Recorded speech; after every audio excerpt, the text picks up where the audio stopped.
Vamos a ir presentando a las tres personas que van a dialogar con él si conseguimos contactarle. Fernando Rada, tenemos aquí el primero de mi lado, David Martín y Julio, el apellido siempre se me olvida, Julio Rilo. Jesús, ¿tenemos a Jorge? No. Si queréis, mientras le conectamos, si brevemente en 1 o 2 minutos podéis decir cada uno el tipo de compañía que habéis montado, a qué es lo que os dedicáis, en qué sector estáis dentro del mundo de Internet. Fernando, si quieres. Sí, bueno, yo soy Fernando, yo he montado una empresa de videojuegos, es el sector en el que he estado desde hace 20 años o un poco más, y bueno, estamos en el sector de los smartphones y tablets.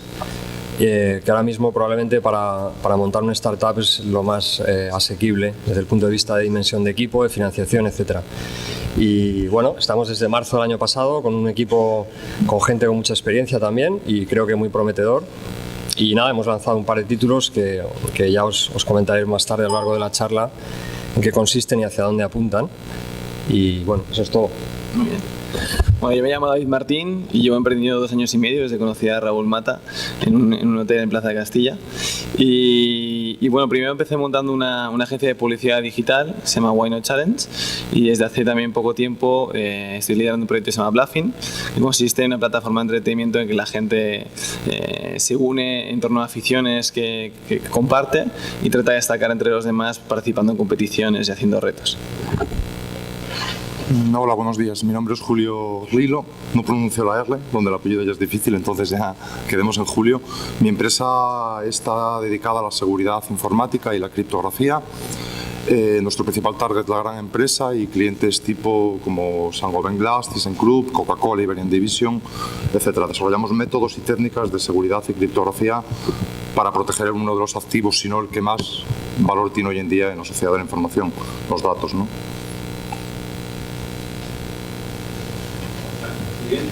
Creo que estamos teniendo algún problema, me dices Jesús, no sé por qué no está conectando Jorge, mientras lo que vamos a hacer es... ¿Parece que se ha conectado? Sí, o se ha despertado, una de las dos cosas. ¿Se ha despertado?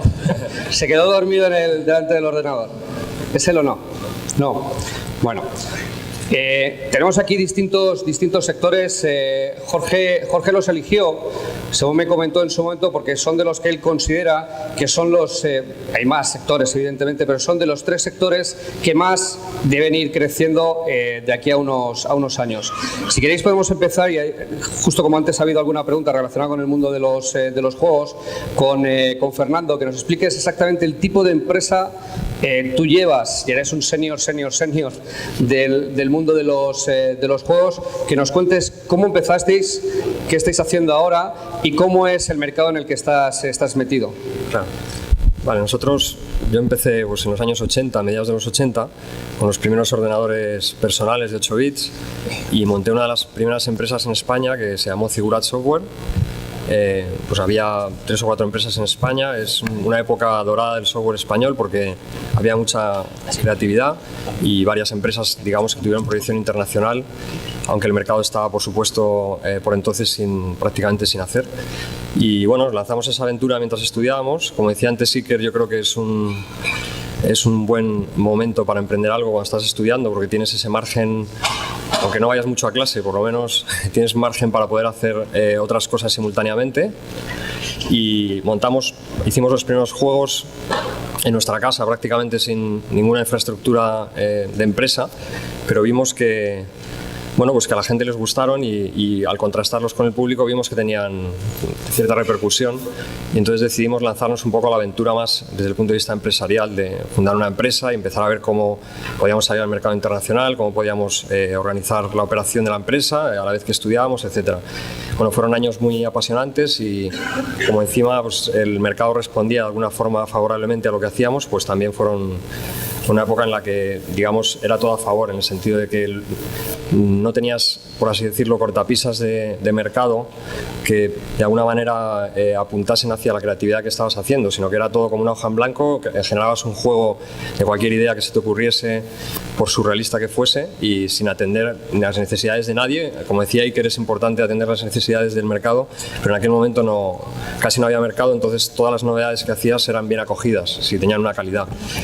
Estuvimos unos años ahí pues bastante intensos haciendo juegos, y luego también hicimos de productores de equipos españoles que tenían también o buscaban su oportunidad de dar a conocer sus productos, que yo creo que era lo que a todos nos motivaba por entonces.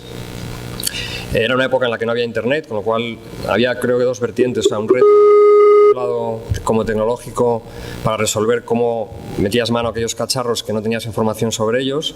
Todo se programaba en Assembler, en lenguajes bastante oscuros y con muy pocas herramientas de desarrollo, y entonces era una aventura técnica por un lado, por otro lado era una aventura como creativa, y al final el objetivo era contrastar también las ideas que teníamos con el público para ver qué estábamos haciendo, ¿no? Que es lo que a todo creador le gusta hacer. Y esos años fueron por eso muy apasionantes. No es que ganáramos mucho dinero, pero por lo menos manteníamos la estructura y conseguimos además otra cosa que nos hizo ilusión, que es sacar producto de terceros, de otros equipos que a lo mejor estaban en su casa como cuando nosotros empezamos, y pudimos aportar pues esa posibilidad de distribución. Después pasamos cuando vimos una oportunidad importante de cambiarnos de sector y nos movimos al área de las recreativas, Coin-Op, y en las recreativas pues los proyectos eran mucha más enjundia, más importantes y más grandes, y para nosotros fue muy satisfactorio ese mercado, porque digamos que al final lo que hacías ahí era playability pura y dura.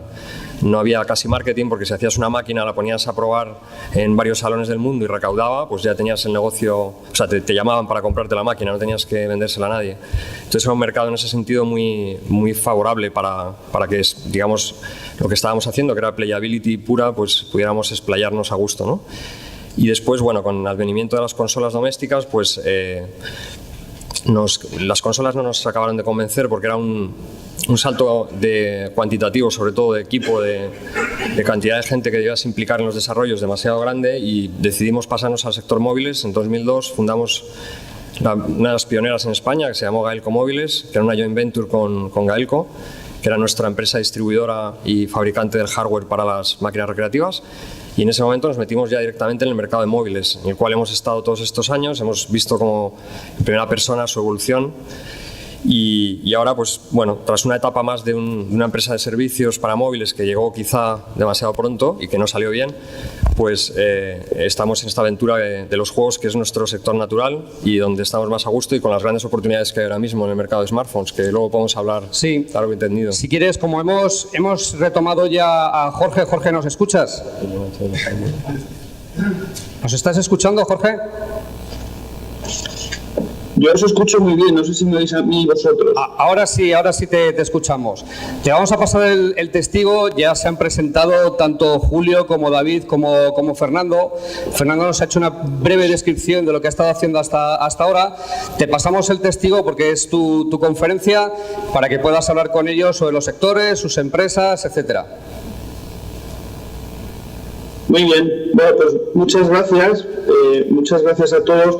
Raúl, sí te pediría, si en algún momento no se me oye bien o hay mala comunicación, que me aviséis. Porque yo no sé si me veis, pero yo desde luego no os veo, entonces no sé si se está recibiendo bien el sonido, etcétera. Bueno, os estoy hablando desde lo que ahora se llama aquí en Nueva York el Silicon Alley, porque ha habido un esfuerzo por parte de la ciudad de Nueva York en los últimos 2 años, y por parte del alcalde de la ciudad de Nueva York, de Bloomberg, de atraer mucho desarrollo tecnológico a la ciudad de Nueva York, y para darle un toque de marketing, en vez de llamarlo Silicon Valley, lo llaman el Silicon Alley, que es toda la zona que está en la zona de Madison Avenue, entre las calles 18 y la calle 30, que son donde se están alojando la mayor parte de las compañías de tecnología. La verdad es que quería haber ido allí a la oficina, pero como es un poco temprano, pues no me he atrevido todavía a ir, pues si no habían puesto las calles. Entonces estoy hablando desde el hotel, que está un poquito más al norte, pero pero bueno, siempre dentro de lo que es el ritmo de la ciudad de Nueva York, donde normalmente pues se trabaja como 18 o 20 horas al día, ¿no?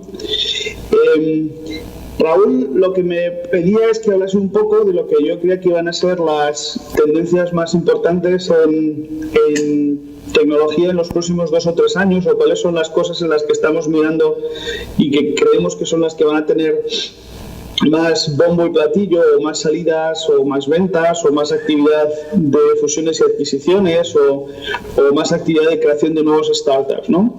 Y de hecho ayer, en una reunión que tuvimos aquí en Nueva York, hablamos de un tema similar y surgieron esencialmente como 4 puntos o 4 áreas que son las que creo que muestran un poco lo que va a ser el futuro, ¿no? La primera es el área de las redes sociales y sigue siendo así, sobre todo porque de lo único que se habla en Nueva York ahora es de la salida a bolsa de Facebook en los próximos días o en la próxima semana y cuál va a ser la valoración definitiva.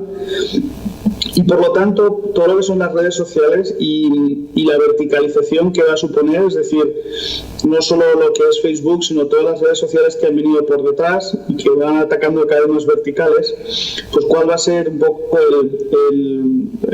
la longitud a la que van a llegar, ¿no? Cuánto tiempo van a estar explotándose este negocio y luego pues cómo se va a ir verticalizando, ¿no? Entonces, lo que son las redes sociales es uno de los primeros temas y hablaremos yo creo que un poco con David Martín sobre ese tema. La parte número 2, que sigue siendo de moda, pues sobre todo gracias a Angry Birds, y ya he visto que Fernando está hablando un poco de los juegos, es toda la parte de juegos en móviles y en todas las plataformas móviles, en las nuevas consolas que son los iPads y las tabletas. Hay un tercer área que, bueno, no sé si se está explotando lo suficiente o no, porque es una mezcla entre redes sociales y móviles, que es lo que se llama el crowdsourcing, y se está utilizando mucho. Hay varios startups aquí en Nueva York que vi ayer dedicados a la captura de datos, análisis de datos y business intelligence utilizando crowdsourcing, que yo creo que puede ser una forma muy útil para reducir gastos en lo que son la captura y análisis de datos. Y luego la última pata, que es donde se está investigando todavía mucho, donde hay mucho desarrollo, es en toda la parte de cloud, y por lo tanto empezar a mover soluciones de servidores a ponerlas en el cloud, ¿no? Yo me acuerdo cuando en los años 98, 99 los bancos empezaron a hacer internet banking, era siempre como 4 o 5 años después de que se hubiesen lanzado compañías como Yahoo o Amazon, y por lo tanto aquí en el cloud un poco la pregunta va a ser cuándo van a moverse el internet banking, por ejemplo, hacia el cloud, y está muy relacionado con temas también de seguridad, criptografía, etcétera. Y creo que tenemos también por ahí a Julio Rilo que nos hablará un poquito sobre lo que es el cloud, ¿no? Estas son yo creo las 3 o 4 tendencias. Pregunté a uno de los emprendedores americanos con los que hablé ayer si quería meterse en la reunión hoy con nosotros para hablar sobre todo de crowdsourcing, y cuando le dije que era a las 5 de la mañana me dijo que casi lo iba a hacer la próxima vez, pero espero que así sea. Pero en cualquier caso lo que sí quiero es un poco utilizar el hecho de que sí tenéis la inteligencia allí, que está Fernando, están David y Julio, y lo que yo quiero hacer esencialmente es pues, hacerle 2 o 3 preguntas a cada uno de ellos para que nos expliquen un poco más su visión sobre las 3 áreas de móviles, seguridad en el cloud y la parte de redes sociales. Yo me había hecho aquí una nota para ver cómo íbamos un poco a empezar y aunque yo no os veo, pero sí me veis vosotros, a mí me gustaría que empecésemos un poco con el tema que está ahora más de moda por la salida de Facebook, que es el de la parte de las redes sociales. Y sí me gustaría pues que David, que se está por ahí, o tiene ya el micrófono cerca o puede hablar, pues me gustaría empezar a preguntarle a David, que es la persona que lleva Bluffin, que nos haga primero una introducción una presentación de quién es David y cuál es la compañía que lleva, que es Bluffin, y yo luego le haré 2 o 3 preguntas más. David, ¿estás por ahí? Sí, aquí estoy. Jorge. ¿Nos puedes contar, David? Te oigo muy lejos. Sí, estoy aquí. Ya les he presentado un poco lo que hacemos en Bluffin, pero si quieres podemos ya pasar a la pregunta sobre las redes sociales. Bueno, yo lo que quería entonces es más que nos contaras un poco cuál es la importancia de todo lo que se llama la gamificación dentro de lo que son las redes sociales, porque las redes sociales hasta ahora, lo que era Facebook o lo que era LinkedIn, pues son redes sociales donde la parte de juegos pues no ha tenido una importancia fundamental o básica, y sin embargo compañías como Bluffin están tirando dentro del tema de redes sociales, pero utilizando mucho lo que es la gamificación en los juegos, ¿no? En cuanto a la forma de conectar los usuarios o atraer más tráfico, etcétera. ¿Nos puedes contar un poco cómo ves la unión de la gamificación? Bueno, cojo la palabra. Para los que no conozcáis el término de gamificación, es un término que está muy de moda en Estados Unidos, que supone aplicar mecánicas de juego en situaciones del día a día. Eso un poco a nivel teórico, pero a nivel práctico la gamificación es cualquier cosa que pueda convertir en un juego algo que no es un juego. Y yo pongo un ejemplo muy sencillo y muy de andar por casa, y es como pues, cuando yo era pequeño, yo soy el pequeño de 4 hermanos, y mis hermanos me decían, oye David, busca el mando. Y decía, no, ¿por qué no vas tú, no? Y dice, no, venga, que te cronometro, ¿no? Convertían aquello en un juego y yo me decía, pues venga, voy corriendo a ver si bato mi récord, ¿no? Entonces, ese tipo de acciones supone que constantemente las marcas y los creadores de juegos, de redes sociales y demás, vean cómo pueden convertir en juegos, utilizando mecánicas de juego, lo que están desarrollando. El porqué es que al final los usuarios te das cuenta que en Internet buscan el reconocimiento social. Cuando tú cuando Twitter empezó, yo decía, pero ¿por qué la gente está escribiendo constantemente, contando su vida y demás? Cuando empiezas a utilizarlo, te das cuenta que detrás hay un tema de reconocimiento y de ego, que ver que cada vez, pues cuando alguien te retuitea, que cada vez tienes más followers, etcétera, esa parte de reconocimiento, que al final es como un juego, es lo que te hace sentirte integrado en esa red social o en esa plataforma, y te hace seguir generando contenido y cada vez de mayor calidad, ¿no? En Estados Unidos las empresas lo están desarrollando incluso para mejorar la productividad. Es decir, el ver cómo pueden, a través de estas mecánicas de juego, que ahora explicaré concretamente qué tipos de mecánicas pueden ser, pues a través de esas mecánicas pueden generar comportamientos o derivar a que las personas, los trabajadores o los clientes hagan o tomen decisiones que ellos quieren que tomen, ¿no? Y en cuanto a las mecánicas de juego, son muy simples, ¿no? En las que siempre se han aplicado en videojuegos, y Fernando se habla bastante sobre esto, que hacían que los usuarios, los jugadores de los videojuegos, estuvieran más tiempo jugando, que lo compartieran, etcétera, ¿no? Y son, pues, para empezar, los niveles, ¿no? El que siempre tengas un nivel al que llegar, y el juego nunca termina. Y cuando ya estés llegando al siguiente nivel, porque hay una barra de progreso, digas, venga, voy a echar las últimas 2 horas y ya termino, paso a nivel y ya me voy a la cama, ¿vale? En tema de los niveles, lo podemos ver hasta en las tarjetas Vipps o en las American Express, ¿no? Es como quieres pasar a la siguiente tarjeta, y si hace falta hacer un esfuerzo económico, lo haces porque te da un estatus mayor, ¿no? Los puntos van asociados a los niveles. Luego ahora está muy de moda los badges, ¿no?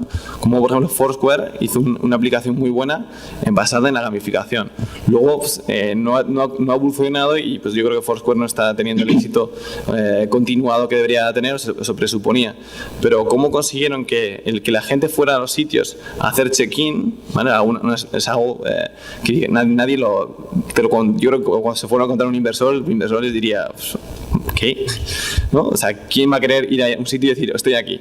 Pero en el momento que le dieron, lo convirtieron en un juego, el que la gente fuera a la calle y visitara sitios, lo convirtieron en un juego, dando puntos por ir a los sitios, dando badges, que son recompensas virtuales que realmente no te sirven para nada, pero te generan estatus, y sobre todo el poder llegar a ser el mayor virtual de un sitio, lo que hizo que la gente se enganchara realmente a ello, ¿no? Entonces es algo que está muy de moda, que en España la gente apenas lo conoce, y a nosotros nos está pasando que en Bluffin, que estamos inicialmente lo construimos pensando en los usuarios, ¿no? en crear una plataforma donde la gente pudiera jugar y competir contra gente con sus mismos intereses. Nos damos cuenta que las propias empresas nos están demandando las cosas que hacemos para sus propios productos, porque al final ellos lo que quieren es diferenciarse también de la competencia, conseguir que los usuarios compitan, interactúen en sus propios entornos, y nos demandan parte de los productos que tenemos, y quieren que les gamifiquemos sus entornos sociales como Facebook, sus páginas web, etcétera. Entonces al final el estar un poco atento de modas, tendencias... David, ahora te puedo interrumpir, sí, porque una de las cosas que le pasó a Foursquare, yo creo que fue que cuando le hicieron una oferta de compra por parte de Facebook, pues la rechazaron, o de Google, no recuerdo quién fue, la rechazaron, y yo creo que a partir de ahí fue un poco el declive. Pero sí habían hecho una cosa muy interesante, que era, al hacer los majors de los distintos sitios, en realidad lo que estaban haciendo es, a través de los juegos, el poder atraer customers o clientes hacia una empresa, ¿no? Y a mí un poco lo que me gustó de Bluffing también fue la definición que habéis hecho de lo que son las arenas de competición, que son una forma bastante más estandarizada o más clara de que distintas compañías puedan atraer clientes, ¿no? Atraer nuevas ventas, que es un poco al final de lo que se trata, ¿no? Sobre todo cuando vendes a compañías, ¿no? Entonces, ¿por qué no nos cuentas un poco en qué consiste esto de las arenas que habéis creado dentro de Bluffing? Exacto. Bueno, las arenas es una de las secciones que tenemos en Bluffing, que consiste en generar comunidades verticales. Ahora mismo estamos empezando a desarrollarlo, pero sí, os animo a que entréis en la página para verlo. Son comunidades verticales donde unimos gente que comparte intereses y puede competir, como os decía antes, en torno a competiciones relacionadas con esos intereses. Imagínate, si te gusta un videojuego como el FIFA, pues que puedas participar en competiciones de a ver quién mete el mejor gol, a ver quién encuentra el mejor fail dentro del juego, etcétera. Pues la gente sube sus vídeos, las fotos, etcétera, y va generando puntos en esa comunidad, va destacando sobre los demás hasta que llega a ser, no el mayor, pero el líder de dicha arena, ¿no? Entonces, aunque hemos empezado a probar en diferentes comunidades y vemos que está funcionando, la verdad, bastante bien, las marcas nos están demandando este servicio porque lo que quieren es generar entornos, como os decía, de interacción para sus usuarios y poder diferenciar sus páginas en Facebook creando arenas en las que puedan ofrecer a sus usuarios el que les generen contenido, que compitan en torno a cosas relacionadas con la marca y que luego les puedan recompensar con premios, ¿no? Básicamente es esto. Sí, Jorge. ¿Jorge? Sí. Sí, Sí, te digo. te pediría que intentaras ir un poquito más rápido, porque se nos está echando el tiempo encima, para poder también tener un poquito de holgura para hablar con Fernando y con Julio, ¿de acuerdo? Porque si no se nos echa el tiempo encima y hay más conferencias. Pues no te preocupes, yo tenía preparado 5 minutos para Fernando, 5 minutos para Julio, y te clavo los 45 minutos a las 5:45 de aquí, 11:45 de allí. Fabuloso. Perfecto.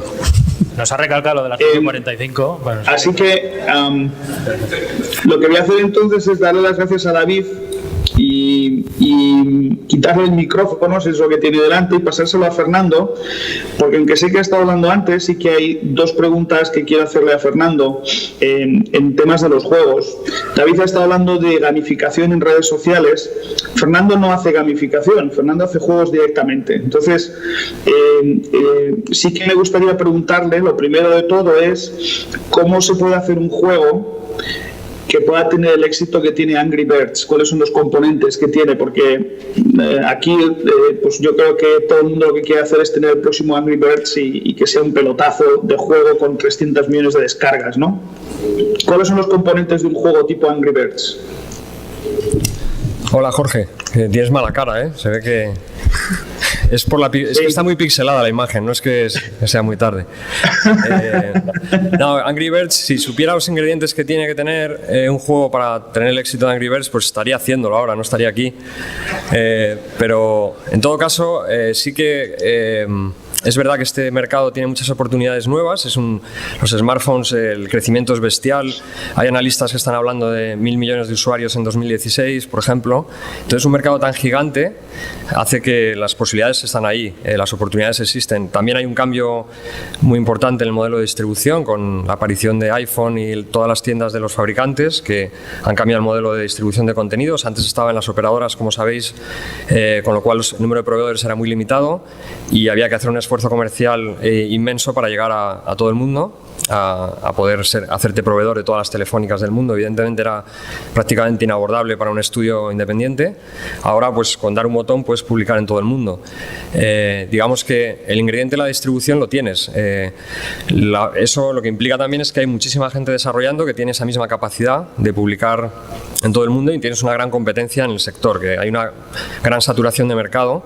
Y entonces lo que hay que hacer es buscar, yo creo que los ingredientes, yo creo que hay dos partes importantes. Una, yo yo diría que un ingrediente como de originalidad y creatividad, que creo que al final una buena idea es siempre el factor más importante, aunque esa idea puede ser, hay que pensarla mucho para el público que va. O sea, esa plataforma tan enorme de usuarios de smartphones también te hace entender que los juegos convencionales no funcionan igual. Es decir, es una plataforma de usuarios mucho más casuales. El público objetivo, si quieres abarcar todo ese y tener un éxito grande y llegar a mucho público, tienes que cambiar tu idea de juego. No es un juego convencional de una consola o de un PC o de una máquina recreativa como era antes. Entonces el concepto de juego tiene que estar pensado para ese target, ¿no? Que ahora es... Fernando, Fernando, déjame que te interrumpa. ¿Por qué no pones 2 ejemplos de los juegos que estáis haciendo? Yo sé que el juego de los zombies, de los Paper Zombies, ha debido superar ya los 800.000 descargas a nivel mundial y es una cuestión de días o de semanas cuando lleguéis al 1.000.000 de descargas, que parecen una barbaridad, pero que obviamente, pues oye, pues ahí comparado con los 300 millones de Angry Birds todavía tenemos que correr mucho, ¿no? Pero sí, ¿por qué nos cuentas un poco los 2 nuevos juegos, sobre todo el de Dropheads, que es el que estáis a punto de lanzar dentro de un par de meses? Sí, pues un poco al hilo de lo que decía. El otro ingrediente es quizá la distribución, tener capacidad de asociarte con gente que te pueda facilitar ese canal. Yo creo que es fundamental salir fuera, ir a las ferias, conocer a gente, porque desde aquí, aunque tenemos capacidad, no hace falta que tu empresa esté fuera, pero por lo menos sí tener relaciones con gente de fuera que tiene las palancas para poder alcanzar una buena distribución. Sin eso hoy, aunque tengas un gran producto, es muy difícil llegar, con lo cual animo a la gente que está en videojuegos a que tomen ese camino de estar en todas partes, sobre todo a nivel internacional. Claro. Respecto a los juegos que comentaba Jorge, pues el primer juego que hicimos era un juego mucho más convencional, era un juego que venía de nuestro know-how, digamos, de la parte 3D, que teníamos mucho, y queríamos plasmarlo en esta plataforma y ver si de alguna manera aprender con ese juego, y sobre todo el enfoque era tener muchos usuarios, ¿no? Hacer algo muy espectacular, muy potente tecnológicamente, y dotar a la empresa de unas herramientas de desarrollo pues para este sector apropiadas, en el tema 3D sobre todo. Y por otro lado pusimos en marcha una parte de inteligencia de negocio que es fundamental en este sector. Necesitas saber cómo juegan los usuarios a tus juegos, recibir toda la información posible para poder afinar los conceptos que están metidos en el gameplay e incluso retocarlos, que es lo que hace nuestra parte tecnológica de Business Intelligence. Fernando, es que me queda un minuto contigo y no nos quieres contar lo de Dropheads, ¿no? Vale, no, os cuento muy rápido. Es para entender un poco por qué posicionamos la empresa a hacer un juego de esa característica que es más convencional. Pero en este trayecto hemos aprendido que quizá el público que iba a cortar y matar zombies no era al que debíamos dirigirnos, y bueno, nos hemos puesto en marcha con otro proyecto que se llama Dropheads, que es un proyecto de dibujar formas libremente y que cobren vida, ¿no? Es un desafío tecnológico importante y la tecnología, la verdad, es que está quedando muy chula. Hemos llegado a un acuerdo con Samsung para utilizar su Galaxy Note, que tiene un stylus para poder dibujar y que entonces es muy apropiado para la difusión de esta tecnología, y estamos realmente muy contentos porque estamos consiguiendo cosas que en los primeros vídeos que hacíamos, nuestro director técnico y la gente más relacionada con la parte tecnológica pues decían, bueno, estos vídeos están muy bonitos, pero esto no se va a poder hacer, ya lo sabéis, ¿no? Y ahora mismo en la situación que estamos se está consiguiendo casi todo. Es algo que no se ha hecho nunca por ninguna empresa de videojuegos ni de otros sectores, y abre muchas más posibilidades que un juego para dibujar y que una forma cobre vida. Se le aplica un esqueleto y se mueve y se anima y tal. Pero es que nos permite también meter un ingrediente que en los smartphones es muy importante, que es la cámara. Tú haces una foto, la foto puedes recortar la forma que quieras y esa forma se le aplica un esqueleto y cobra vida igualmente. Entonces abre un nuevo campo inmenso de reconocimiento de imagen, entonces en eso estamos muy, muy contentos. Además tenemos el apoyo de Samsung y creemos que, a eso me refería antes, tener un partner como Samsung en la comunicación, etcétera, pues es fundamental para el proyecto. Ese es el siguiente proyecto. Esperemos que, no sé si será como Angry Birds, pero vamos a intentarlo por lo menos.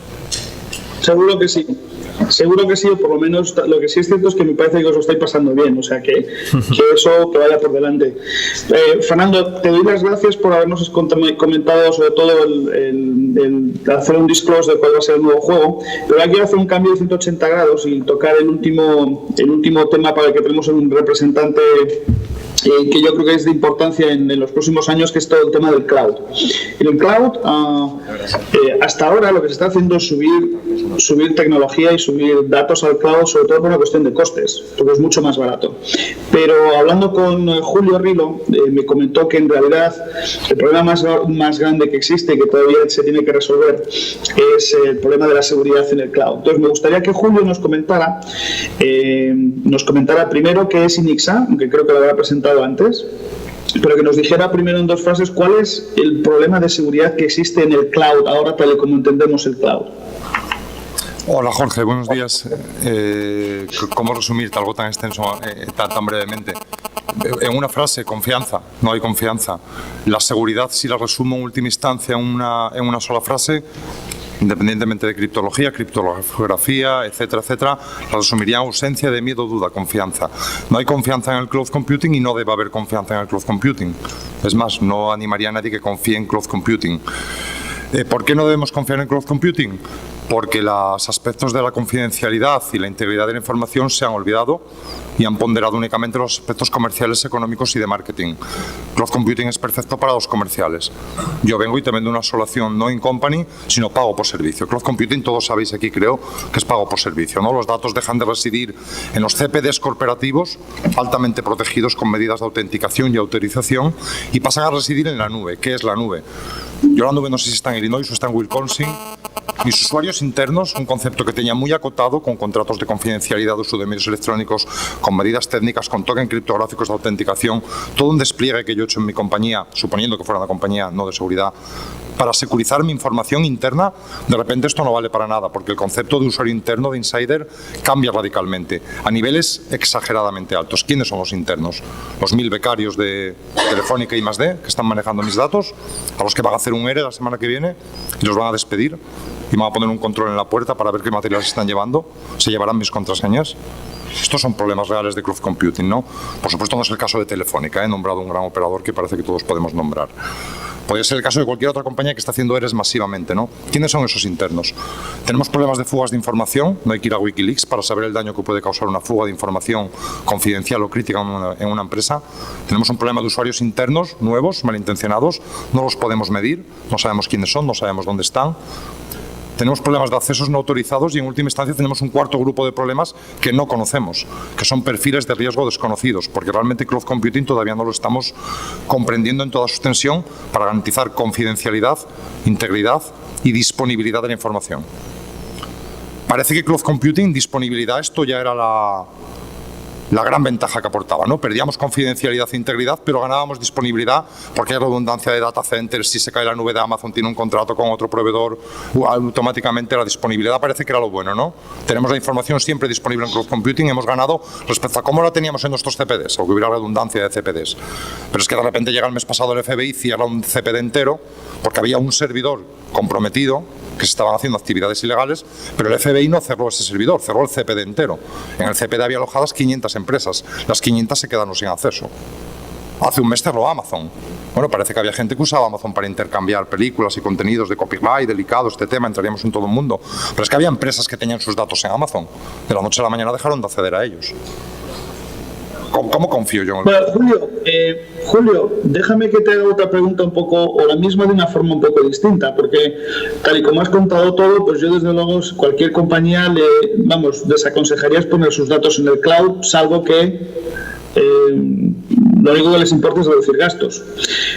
Pero me gustaría que fueses un poco más esperanzador y nos dijeras cuáles son las 3 líneas de investigación o de desarrollos que se están haciendo ahora para mejorar la seguridad del cloud o ponerlo al menos al mismo nivel de seguridad que existe ahora en la forma en la que se hace la seguridad en cualquier empresa de andar por casa, ¿no? O para cualquier banco, ¿no?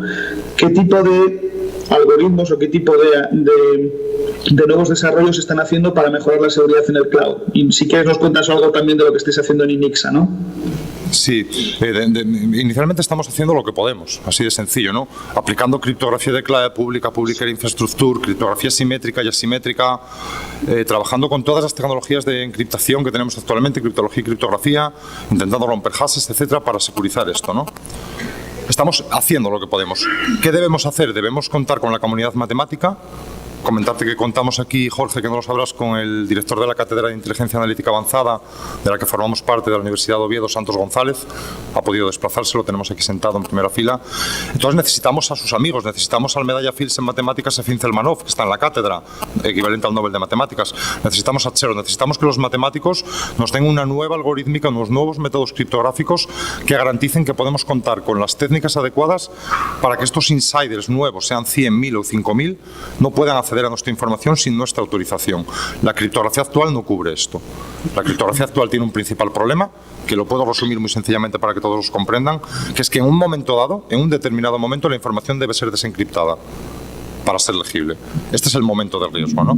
Necesitamos unas nuevas técnicas criptográficas que no permitan esto, que no permitan que nuestra información sea visualizada por agentes no autorizados expresamente con autenticación fuerte, tokens criptográficos, smart cards, bueno, con todo el despliegue de medidas de seguridad perimetral, interna, etcétera, que podríamos hacer y sería todo el mundo. Pero necesitamos a la comunidad matemática. Estamos en la fase de investigación matemática para que una nueva criptografía cubra los problemas. La criptografía actual no vale. PKI no vale, todas las técnicas de firma electrónica, todo lo que tenemos no vale. No es suficiente. No nos mitiga el riesgo y no nos soluciona el problema. Esto por un lado. Por otro lado, creo, Jorge, no sé si te contestas. Desde el punto de vista de INIXA, al menos desde el punto de vista de lo que estoy viendo, sí es cierto que pasando de David a Fernando a Julio, el uso de la tecnología va creciendo. Es decir, en David hablábamos de gran importancia por parte de las redes sociales, pero en la parte de las redes sociales, salvo en temas de privacidad, no nos preocupan mucho los temas de seguridad. Y la parte de tecnología que hay por detrás está, digamos, bastante trillada. De lo que se trata es de ser cada vez más innovador en temas de usabilidad, en temas de marketing. En el caso de Fernando vimos que posiblemente pues la gamificación sigue siendo todavía un tema clave, el buscar el juego, la que es la creatividad es muy importante, pero cuando Fernando estaba hablando de cómo se diferencia de otros juegos como el de Angry Birds, el uso de tecnología de base también es muy importante. Yo estoy en un motor en 3D, que es uno de los mejores motores que hay ahora mismo para construir juegos en 3 dimensiones. Y de hecho, bueno, pues lo que tienen que seguir haciendo son juegos basándose en esos skills básicos de esa tecnología que les puede diferenciar. Y en el caso ya de Julio, pues ya me ha llevado hasta el extremo definitivo. Ha dicho, mira, Jorge, es que ni siquiera está la tecnología disponible, es que todavía nos hace falta hasta que los matemáticos nos ayuden a hacer algoritmos para que luego esos algoritmos los empecemos a implementar de forma apropiada, ¿no? Entonces hemos visto 3 casos, los más próximos, si queréis, en cuanto a lo que se refiere a capitalización bursátil, fusiones y adquisiciones, es el de las redes sociales, y por eso Facebook está saliendo a bolsa. Hemos tenido un caso ya de juegos, que es el caso de Zynga y Angry Birds, que también han salido a cotizar a bolsa, y va a haber mucha más actividad en temas de juegos, pero está muy ligado y cada vez más a las plataformas, a Samsung, como nos contaba Fernando, no solo como plataforma, sino como canal de distribución. Y en el caso del cloud, pues aparte del ahorro de costes, que es fantástico siempre, resulta que tenemos que hacer incluso muchísima más I+D todavía para que tengamos soluciones adecuadas. Yo creo que estas son las 3 áreas más importantes en los próximos 3 años. Me he pasado nada más que 5 o 6 minutos, Raúl, del tiempo. Espero que haya sido suficiente para dar una pincelada de lo que además se ve desde aquí, desde Nueva York, que son las 3 áreas también importantes y donde hay cada vez más startups. Y bueno, pues agradeceros a todos el tiempo de la presencia y le paso y saludar a Santos, porque no le veo, pero agradezco también que haya venido y que muestre también cómo hay mucho interés por parte de la universidad en hacer toda esa transferencia de tecnología entre universidad y empresa. Raúl, te paso la palabra. Sí. Gracias, Jorge. No sé si hay alguien dentro del público que quiera hacer alguna consulta, alguna pregunta a los 3 CEOs de las 3 compañías que han estado hablando. Sí, aquí hay una persona. Te voy a pasar el micrófono. Buenas, soy Fran Hidalgo y bueno, pues presentar, voy a montar una empresa que pasa una especie de aplicación móvil con red social orientado al mundo de la hostelería. Y la charla empezó muy bien porque David ha empezado a hablar un poco de la viralización de las redes sociales, me ha apuntado lo del gaming, que seguro que le damos una vuelta a nuestra empresa, y luego ha llegado Julio y me has acojonado. ¿Cómo se diga eso? Porque nosotros tenemos todo pensado para estar montado en el cloud de Amazon y claro, ahora mismo pues ya diciéndome que no es seguro, que no hay nada así, pero yo creo que ya directamente me puedo ir a casa ya y ya montaré otra empresa mañana. Entonces, no sé, quería ver si me podías dar algún hilo de esperanza o no asustarme tanto, porque, ¿sabes? Que si no, igual llego a comer a casa y eso. Ten esperanza y ten esperanza. Sé precavido. Yo siempre digo, vale, yo necesitamos despertar el miedo porque realmente lo que está pasando es alarmante. El espionaje industrial está a la orden del día. O sea, es que es una realidad que yo por 300 euros ahora contrato a un individuo en los países del este que me saca las ofertas de mi competencia. Y es que es relativamente fácil entrar. Es que es real que el 50% de los móviles que tenéis aquí sería relativamente fácil tomar el control de ellos ahora mismo. Porque tendréis autodetección de wifi, todo seguro, ¿no? El 50% de las wifi las descargamos ahora o vamos a la nube de Amazon y con la capacidad de cómputo que tiene rompemos los hashes aunque sean WPA, ¿no? Porque esto es lo que nos ha dado el cloud a los hackers. Apagar los teléfonos. Es el escenario perfecto para los hackers. Pero yo te diría, yo pongo ejemplo del mundo real. Yo soy de Oviedo y Oviedo es una ciudad muy tranquila. Nunca me han robado la cartera, nunca he tenido un problema de seguridad, no hay delincuencia prácticamente, ¿no? Es una ciudad súper tranquila. Y sin embargo, cuando vengo a Madrid y me cojo la línea 27 de Castellana, sé que están ahí para quitarme la cartera 20.000. Tomo medidas de precaución. Mi cartera no la llevo aquí, cierro el botón, la meto aquí, yo qué sé. El problema que tenemos es que la seguridad es la gran olvidada, no estamos tomando medidas de precaución. ¿Quieres ir a Amazon? A Amazon le rompió la nube la Universidad de San Diego, precisamente un equipo en el que estaba hace 2 años. Pero vete a Amazon, no tengas miedo, no te voy a decir, no vayamos a Amazon, no, pero te digo, haz un DAFO, ventajas y desventajas del cloud, y a lo mejor parte de tus servicios necesitarás que estén en company porque son tus secretos. Ahora, lo que no sean tus secretos, y vuelvo a referenciar a Fin, Fin nos decía hace poco en una entrevista cuando estábamos en la Menéndez Pelayo, en unas charlas este verano, le preguntaban, pero esto que ha dicho Julio, te decía, bueno, no se preocupe usted tiene secretos, si no tiene secretos no tiene de qué preocuparse. Entonces, pues cuida tus secretos, ¿no? Cuida tu información confidencial, pero discierne, clasifica tu información por lo menos 3 niveles: pública, reservada y confidencial, y aquella reservada para un grupo de personas o confidencial toma medidas de seguridad y contramedidas para mitigar los riesgos a un nivel aceptable. La seguridad absoluta no existe ni en el mundo físico ni en el mundo digital, pero con contramedidas adecuadas, sentido común e inversión en seguridad, que es el gran problema que tenemos. Esto se mitiga, no tengas miedo, hombre, pero sé precavido, no vayas, que no te convenzan los comerciales y vayas sin más. La seguridad es la gran olvidada, nos dicen que no, pero es la gran olvidada. Esta es la realidad de las empresas, todos estamos tranquilos, no pasa nada. Yo de quién soy mi objetivo, quién me va a atacar. Yo siempre lo digo lo mismo, pues no hace falta que te quieran atacar, es que hoy en día la comunidad hacker, mal llamada hacker, que en realidad es la comunidad cracker, pero se ha confundido el término. Hacker realmente sería aquel que ama su profesión y es un experto en ella. Linus Torvalds sería el mayor hacker. Un hacker no hace daño, pero bueno, por unificar llamemos hacker a la comunidad de ciberdelincuentes, aunque está mal llamada. Está actuando hoy automáticamente, es decir, yo si quiero tomar el control de PCs antes tenía que conectarme a tu PC, atacarte, escanear puertos, un trabajo arduo y personalizado. Yo tengo una herramienta que se llama Metasploit, que le doy el play, me voy a comer y cuando vuelvo me tiene abiertos shells a todos los ordenadores que ha encontrado en un rango de IPs que le digo de aquí a Houston. Este es un problema. El espionaje industrial, los intereses económicos. Antes los hackers mal llamados, John the Ripper, el que rompió el sistema de protección de DVDs, trabajaba por altruismo, por ponerse la medalla. Soy John the Ripper, yo roto los DVDs, ya el mundo los puede copiar. Hoy en día John the Ripper trabaja por pasta. Los principales hackers se los llevaron las comunidades de ciberdelincuentes de Sicilia y etc. Esto es una realidad. Los gobiernos lo hicieron tarde, intentaron llevárselos, pero están allí. Es relativamente fácil, muy fácil, sacar la información de muchas compañías y la seguridad sigue olvidándose. Y hablamos con nuestro jefe de informática, si quiere algún CEO. Ostras, voy a ir a mi compañía a hablar con el jefe de informática. Bueno, horror, es como el último que tienes que hablar. Es como el último que tienes que hablar, ¿no? Porque precisamente es el que si no hace algo mal lo estará haciendo, no hables con él. Habla con otros, él en última instancia que se entere de lo que vas a hacer. Julio, no nos asustes más. Cultura y formación de seguridad. Te tengo que parar porque si no vamos a seguir corriendo todos.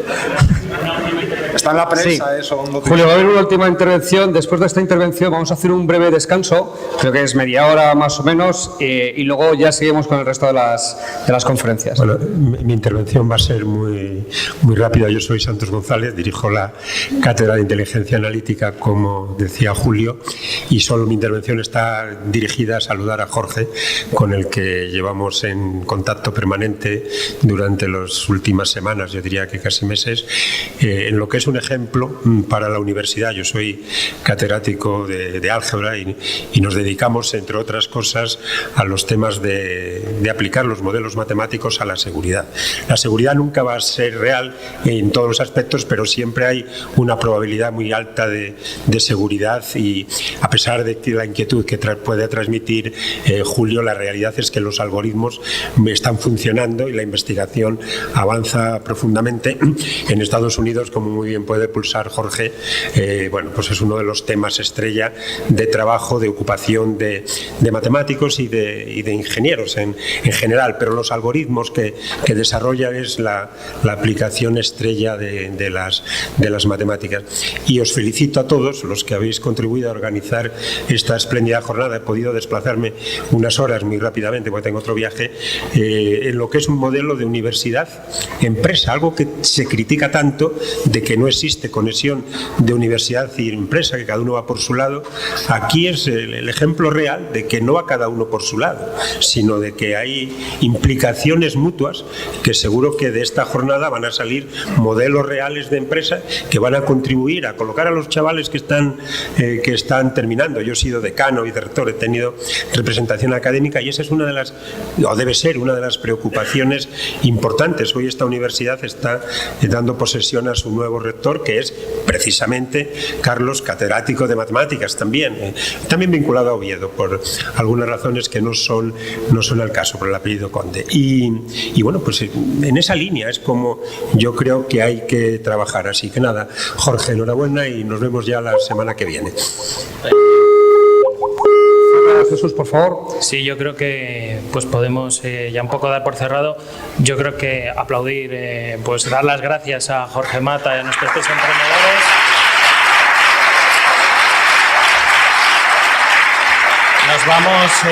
Nos vamos al café, pero sí deciros que aquí los cafés no son para descansar. Es decir, aprovechad los cafés para ver las empresas. Les vamos a pedir a nuestros tres CEOs, además que tan amablemente han venido y han dejado un poco sus empresas, que se queden con nosotros media hora. Aprovechad para hacer preguntas, aprovechad para conocer gente, ¿de acuerdo? Y nos vemos en media hora aquí.